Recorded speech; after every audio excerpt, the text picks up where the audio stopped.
A lot of the lessons that I passed on to him were stuff that I learned from working with Big Show, working with Undertaker, working with Kane, working with these giants, talking to him about how to compose himself, how to pace himself.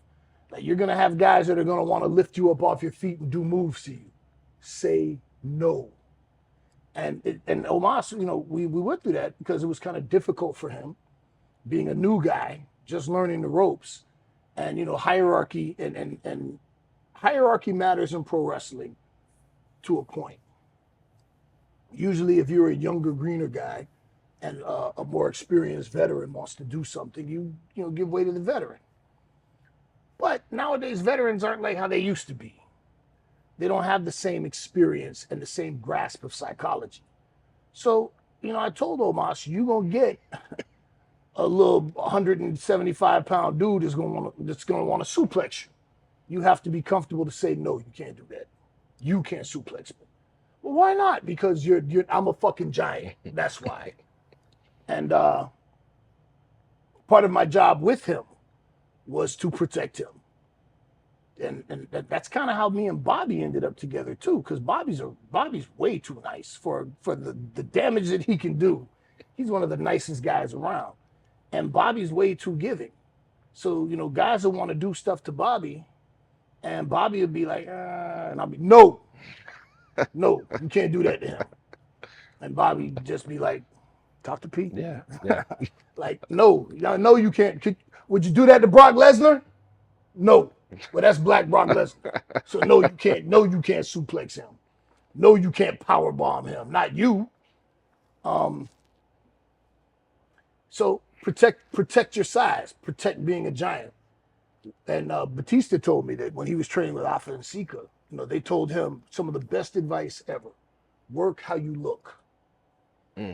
If you big and jacked up and got all the muscles, you ain't got to do all that flipping and flying shit, because you look like, oh shit, it's going to whoop some ass. Work like that. So with Omos, and he was a student of the game. He really worked hard to learn, and he was a sponge. He used to call Undertaker and talk to him directly for advice and insight. And, like I said, everything that I learned from working with Taker, because, man, I was married to Taker and Kane for a long time. I worked with Big Show plenty of times. So from working with those guys, I was married to the not so great Khali for a while. So I know good giants, and I know the giants that absolutely fucking suck. Yes, Khali, you suck. And I know there's a billion Indians that are going to be mad at me right now, but you know what? Fuck all of you too. Unless you like me and you like the show, then hey, we're cool. But Khali still sucks.